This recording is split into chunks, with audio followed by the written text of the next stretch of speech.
Hey guys, this is Davey T from Field Sports Scotland and welcome to another FSS chat back.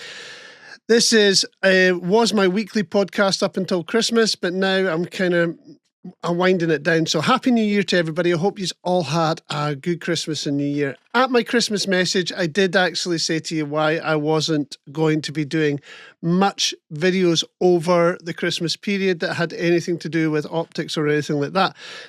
And that's because I believe that these type of things, although sometimes people will go, yeah, that's an ideal gift for such and such, the actual chances of getting those optics that come out new at Christmas or for Christmas is going to be slim to none. So if somebody was bringing out a new optic, for instance, that they announced, say, in November, the chances of actually getting one physically in your hands before Christmas is going to be slim to none. So I didn't see the point of going through all that. Also, it gave me a little bit of time to kind of break and regroup and figure out what I want to do with the podcast and where I want to go with it. I've had a lot of people that have asked if they want to be guests, and as soon as I've actually went to the point of trying to organise something to go out and speak to people, the guests haven't been available because real life takes over, and I totally understand that. It's a totally unpaid thing. It's also a bit daunting to come onto a podcast like this. Anyway, what news? Well, do you know, firearms industry news is being a little bit crazy, and this is what I'm going to kind of talk about today is the news of what has actually been going in the world. Well, first of all, in the UK, it is being told that Keir Starmer's government have decided to put the licence fees up for your firearms, shotguns, certificates. Now, obviously, anybody with an airgun certificate in Scotland, that is a completely different statutory body that deals with that. That's the Scottish Government that deals with that, not the Home Office.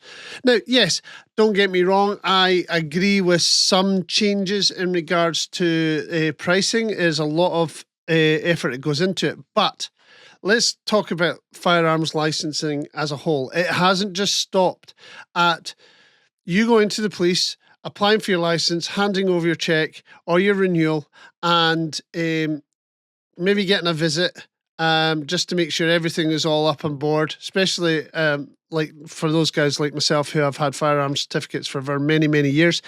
These things are genuinely pretty routine. And the hike never went up so much. I think my first certificate was around about 60 quid, maybe 50 odd quid. I can't remember for my joint shotgun and firearms certificate. Where was I in regards to that? Yes. So the firearms certificates prices went up a little bit since I first had my firearms and shotgun certificate. So when I was younger, I think the price was around about 60 quid, 50 odd quid or something silly like that. It wasn't a heck of a lot more. I think it was less than 50 quid. I'm trying to remember, maybe in the 40s. And that was for a joint firearms and shotgun certificate application. Now, nothing really changed much for decades. We're not talking like just over one 5-year period or whatever. The price went up again to around about 80 quid. And then it went up to over 90 quid last couple of years ago. Now we're talking a couple of £100 that this is coming up to. And I've heard rumours there's not been any kind of definite price increase told at the moment, at the time of this recording. However, some people are talking up to £400. £400 to renew your firearms and shotgun certificate. That is going to put a heck of a lot of people off because it's not just the £400. Now, I have to pay 80 quid to my doctors just to get to basically for them to tick 3 boxes to say that my records are clear of any mental health. And so if it goes to £400, it is not just the application process that is going to cost the money. It's the doctor's fees. I know people that are paying £150 to their doctors. So that's £550 every 5 years. That works out to roughly around about £100 a year just to own a firearm, firearm and shotgun certificate. a little bit extra in Scotland, if you're like myself, who do a little bit of pest control with air guns in sheds and stuff like that. So you've got an extra 30 quid. I can't remember what the exact amount is. I'd have to look that up. But you've got an extra on top of that for your air gun certificate. So you can have a 2.2 air rifle. It's not even above a 12 foot-pounds air rifle. It's just to have an air gun in your property. So the price of being a firearms holder is going up. And if you work in the industry, that makes it even more difficult, because it's not just the price of your firearms certificate, the price of ammunition is going up. So it's fine if you're shooting maybe 5 times a year, 6 times a year, maybe going through maybe 40 rounds of ammunition a year. But when you are like myself, who's in the industry, is shooting around about 600 or 700 rounds just on a hunting scenario, and then many more when it comes to zeroing and testing and all that, I'm probably around about, I don't know, 4,000 or 5,000 rounds a year in regards to everything that I do. So when you're talking about that kind of expense, price of ammunition, price of bullets, price of components, price of everything is going up. Price of rifles is going up. Getting a new rifle for under $1,000, well, a decent new rifle under $1,000 now is almost impossible. Brand new. So it is just going to get harder. What I would like to see, if they are going to put these licensing fees up, is that there's going to be a little bit more lax and leeway in regards to variations. At that kind of cost, I would prefer not to have to go and pay an extra 20, 30 or 40 quid, whatever it is, it might go up to, just for a variation, or for to get some admin work done by your firearms inquiries officer, firearms office, not officer, firearms office. So yeah, there's that big news in regards to the firearms industry. Other news that have happened over the Christmas period is that a lot of rewilding companies, there seems to be a bit of a problem with rewilding companies right now getting funding. Some are breaking down. Some who are funded by multi-billionaires are doing very well. Conservation as a whole is getting beaten about a little bit, and near enough everybody wants to be involved in it. So legislation is coming in the Scottish Government in regards to your deer management, nature restoration orders, and various other legislations in regards to that. But here's the thing. The biggest blow to conservation that happened in Scotland recently was the illegal release of these 4 Eurasian lynx in the Cairngorms. Well, I'd say the Cairngorms. It is the Cairngorms, but it was more in the Kingussie and all that area. Now, that is a big problem. It is a big problem because rogue rewilding has already started shaping the landscape of Scotland. Rogue rewilding has already introduced feral pigs, wild boar, whatever you want to call them. Majority of the ones that I've seen are more like feral pigs than wild boar. They've already seen the release and now licensing of beavers in areas. Now, there was beavers in the Highlands in many places, just little puckles here and there, for a number of years before licensing came in.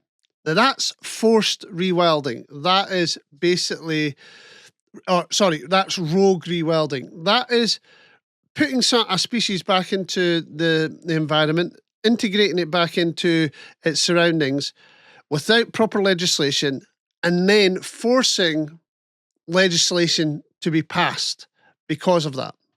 Now, some idiot has tried to do this with Eurasian lynx. With an apex predator like a lynx or a wolf, that is not going to happen. First of all, it's clear as day these lynx were domesticated. They were used to humans. They had no right being in the wild. They would never have been able to survive. They cannot adapt to the environment. Unlike a beaver or unlike a pig, these animals can adapt, because as long as they've got the basic need of what their instincts are, they will be able to do that. They didn't just illegally and stupidly introduce these links. They also stupidly introduced them into the environment at the harshest time of year. So unfortunately, one of these beautiful animals was killed, it had died. Whether that was capture myopia or whatever. Is it capture myopia? It's myopia. Anyway, whether this was complete stress or whatever, for the capture or the experience or the fact that it was starving, because apparently these 4 animals were starving. They did not thrive. They were not used to that environment. They had no contingency plan. They weren't allowed to fatten up before winter. They weren't allowed to create a proper winter coat. They weren't allowed to be wild before they had to be wild. This is like putting a domestic dog out into the freezing cold and hoping it's going to survive. Might as well just tie it to the lamppost and let somebody else deal with it. That is pretty much what happened here. And I think it's disgusting. That was a big setback for conservation and rewilding and stuff like that, because of the fact that this was just ignorant. It was unfair on the animals, and it just is not how things should be done. So we had that news over the Christmas period. Also, I'm hearing there's new projects to tag deer. I'm going to a meeting in the next month. I'll give you on one of my future podcasts. I'll probably talk about it. It's a really interesting idea. I'm eager to see what the plans are. So I think it's going to happen in Glenafric. I've got an invite to the meeting, so I'm going to have a look at that. The other news, and this is big news for you guys out there, or for me, actually, but I will be at the British Shooting Show this year. Yes, I have been asked many, many years to attend many, many events, and usually the only event that I ever attend is my game fair, and I kind of quietly sneak about with the family, bump into a few people that I know, and just say hi and quickly basically get out of there. You know, I'm only usually in for about 4 or 5 hours, watch a few show things and let the kids have a little bit of a wander. Now, this year, DNT Optics has asked me to come down and be on their stall for the full 3 days. Well, thinking it's going to be the full 3 days if I get bored. But no, the full 3 days to the British Shooting Show. I won't be making the stocking show this year. I was going to, but I'm away for a few days, so I can't do that. But I will be at the British Shooting Show on the DNT Optics stand. Now, they wanted a field expert to come along, somebody who's been using their products for a number of months. It's been nearly a year now since I've been using their products. I've been working with their 635 and their 225 multispectral, thermal and night vision units, which has been excellent, by the way. And I'm going to do a review on a full review in the next week or so. And I've got quite a lot of footage for that, and I've been dealing with their Zuluses from when they were when it was Arkin, moved to DNT, and I have been through the whole process over the last year. Now, I know for a fact, and I don't know the ins and outs of these facts, I just know for a fact DNT will have some exciting products to reveal at the British Shooting Show. So if you want to catch hold of me, you want to speak to me, and you want to have like a discussion about anything in regards to the British Shooting Show, I will be there. What other things have been up to? Yes, deer management. I am working on the estate. I've been working in Aberdeenshire, doing the odd culling over there, and I've been pretty much working to figure out where we stand with all the syndicates this year. Now, if you are interested in a deer stalking syndicate in the Highlands, I might have a couple of places coming up. I won't know till the end of the month, but it's looking like I won't have very many, and I already have a waiting list. So it's most of my properties also have Red Row and CCAS. Some of my East Coast properties I've only got Row. So we'll just kind of I'm compiling a list of who is going to be renewing this year and if there's any spots that are open. Now, I'm going to be honest, it's going to be hard to get deer stalking here in Scotland in the future, and people will be hanging on to whatever deer stalking ground that they have by the skin of their teeth. I'll be honest. I've looked at syndicates and stuff like that down south, and I mean in south of Scotland, not just south below the border. I mean in like southern regions of Scotland, and some of those syndicates are stupidly full. I mean, I was talking to a guy the other day there that's on a syndicate of 500 acres. He's paying £2,000 a year, and he is sharing that with 11 people. I wouldn't even think of that. That's just ridiculous. That it'd be so hard to manage. It really would. And the complaints and all sorts. I just don't know how I could cope with that. So whoever's doing that syndicate, fair play to you, because that's a lot of work. The other, have I heard of other people that are paying £200 and £300 and they're sharing with 20 or 30 people? Now, you compromise the price. When it comes to syndicates, you could be compromising the price of the property with how many people are on it and what's available. And it's not just whether there's deer there, because there's usually always deer there. It's whether you'll be able to get on the ground. And even with 4 or 5 guys on a 1,500 acre block, the way we work it, sometimes we still come into problems where 1 or 2 members have kind of hogged all the days. So it does happen, and it can happen. I couldn't imagine having to deal with any more than 4 or 5 people on a property. It just would drive me absolutely nuts. So the syndicates will be coming up soon, and I will be compiling data in regards to that, and I will give you a little bit knowledge on that. Now, for next 15 minutes or so, I am going to talk about what the state of the night vision. There's another big news that has come up. Pulsar have decided to get away with their completely with their digital night vision. So no more digisites, no more digexes or anything like that. Their digital night vision will be gone off the market. Their aim is now to look 100% at promoting the new XG60, XP60, and I think XQ60 models. That's with the 60mm objective lens of their Thermions and their high-end 1080 and 1240 thermal rifle scopes.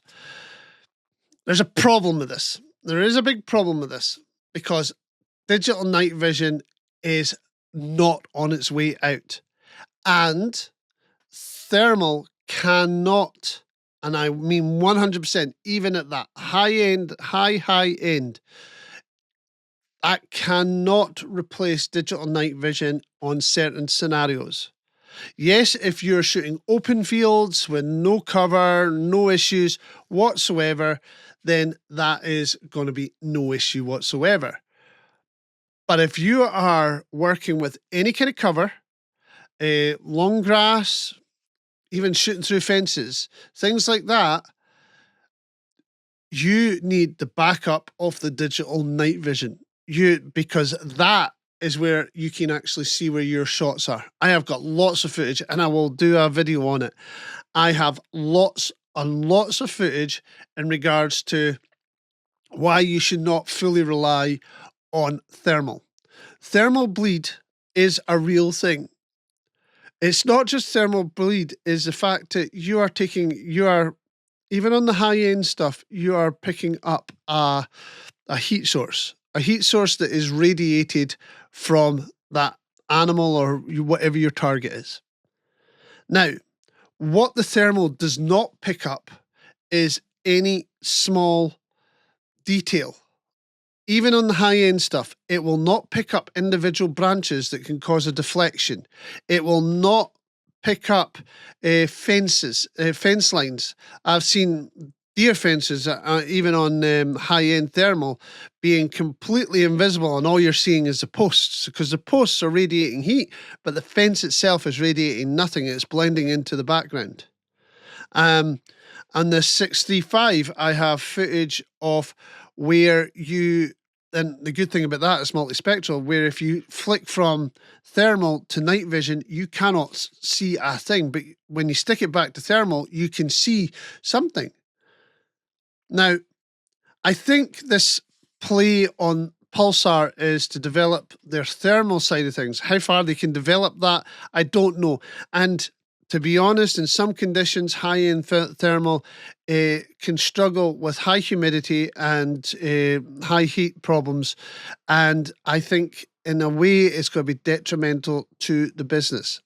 The good thing is that all the other thermal units and stuff like that, 640 resolutions and below, they're actually dropping in price. However, these high definition ones, supposed high definition ones, the 1080s and 1240s or whatever, they are going sky high in price. Now we're talking $7,000, $8,000, $9,000, $10,000, $10,000. We're talking £10,000 to put on top of your rifle to shoot some foxes. If you are doing deer, you must be shooting a heck of a lot of deer. Either that, you are working with the government, because genuinely, there's no money in venison at the moment unless you are being paid to shoot the deer. I put in, there was 11 deer I put into the game dealer, mixture of stags and sika. Just before Christmas, I put 11 deer in off my own personal deer. I don't usually see what goes to the estate, but my own personal deer, I put 11 deer in, and some big ones, I got 240 quid for 11 deer. Now, you go back before COVID, before Brexit, that was a guaranteed £1,000 payday. I was guaranteed roughly around about £100 per deer. Sika maybe about 50 quid. Actually, no, it would have been about 80 quid for even a small Sika, and over £100 for a red. So that would have been £1,000 payday back then. I am barely making 500 quid on so it's halved. It's half the lot, and it's hard work for £200. Trust me, it's not great. So there is that. There is that problem in regards to with the thermals. If the price is going up, even if you are making money, you've got to be making a heck of a lot of money to justify £10,000 just for one rifle scope. And it doesn't do that much better than what a 225, or it shows you a little bit more clarity. It gives you distance. But if you're like, I'm going to be honest, in the UK, you shouldn't be shooting foxes or deer out past 300 yards. You shouldn't be shooting any animal in the UK past 300 yards. And dam sites shouldn't be scanning with your rifle out to 1,000 yards, passing over people's properties and stuff like that, tracking a fox or whatever. Because if you are, then that is quite dangerous. You're pretty much scanning with a rifle. That's what a spotter is. Invest in a good spotter. But to be fair, I've had an Helion HQ30F for nearly 10 years now. I think it's over 10 years now. And it's still working every day. Literally still working every day. I've dropped it in rivers and everything, and this thing is still going, and it still competes. You know, I don't know how long the life of these things are. Back in the day, I was told it wasn't going to be great, but genuinely, this thing has lasted the sands of time, and I have got my money back, and I paid £1,800 for it, and it still does good, you know. There is also contrast problems with those high-end thermals. Anyway, as I said, Pulsar are doing away completely with their digital night vision, which I think is crazy. What I am noticing is a lot of the market, a lot of those big names are doing away with their digital night vision, which I think is silly because digital night vision is still essential and it's still better for deer management. It's still better than thermal for a lot of applications. It's horses for courses, but I'll tell you one thing, they both have their places. Now, this is why I've been working with DNT Optics, because the multispectral is the way to go. Good high-end digital night vision with a good IR, with built-in thermal, is a game changer. Now, I can flick. I don't need to even go to my spotter. While I'm spotting a deer, I can flick from digital day to digital night in a second, just by clicking one little button. I can go from back and forward as many times as I like, and I can tell if I'm getting a clear shot, if I'm hitting branches, if there's branches, or if there's a fence, or if there's something else in front of me other than just that heat signature. And I kid you not, with the 635, the Thermite 635 that I have been testing, it has been absolute game changer. Bright, clear images, and what I thought in many cases was a clear shot until I flick to that digital night vision and I'm seeing heads through trees, I'm seeing branches, I'm seeing branches blowing in the wind. It takes a fraction of a second for a branch to sway in front of your target that you haven't seen, and suddenly you are missing that. You've got a deflection, you've got a wounded animal, you've got something. And it's happened hundreds of times. And as I said, fences and thermal are almost invisible, even on the high-end thermal. And I have tried high-end thermal. It's hard work. So that's a big change. Pulsar no longer doing their digital night vision, and I can see a few other higher end companies doing, like Hick Micro and stuff like that. I think they'll be going that kind of same route. It's a higher yield. That's the problem with it all, and the reason why they're doing this is because it costs quite a lot of money to develop digital night vision with very little return. They're spending the same money to develop their thermal, and they get a higher return on it. And that is basically how it is. So these low prices that we are seeing might not actually be viable for these companies to make. And we have to watch that in the future, because unless some of these companies are making a lot of money out of it, it's not going to happen. Anyway, I have covered that. I've covered that. So, guys, like and subscribe to my channel. I have got a lot more content coming out. Now we're in January 2025. I am looking forward to the British Shooting Show. You will catch me there. I will definitely be there this year. And I will mingle, and if you want to come and chat to me, I'll most likely be around the DNT optics stand. If not, I'll be disappearing and having a wee wander around. If you do see me, recognise me on my channel, say hi. We'll have a bit of a chat. If you've got any questions, even if you just want to give me a quick fist pump on the way by, I'm happy with that. Genuinely, I'm looking forward to it. Mingling for a change and getting out of the woods. I'm realizing I am sitting at the 28-minute mark and you guys are bored already. So catch you at the British Shooting Show. Like and subscribe to the channel. And if there's any specific content, anything you want me to look at throughout my channel. Oh, one thing I have to say, right, before I go, YouTube have changed their policies in regards to night vision and thermal being shown on their channels. They will now demonetize that video if it has, or they limited monetize that video if and I don't make a lot of money. I think I make like 40 quid every couple of months out of my videos. It's not a lot, you know. It's enough to kind of buy another mic if I need it, or some leads if I need it, or to just pay for I don't know, maybe some ammo or whatever. It does. It helps. That 40 quid every couple of months will give me a couple of boxes one box of ammo or something like that to use for testing, or buy some more powder or whatever.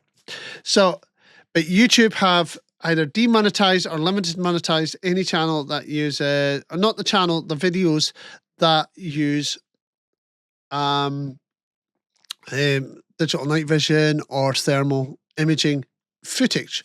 People have noticed that I have put out some of my cooking videos and recipe videos. Now, I am a trained cook. I have worked as a chef in places, mostly breakfast chefing, but I am very good with venison and very good with meats.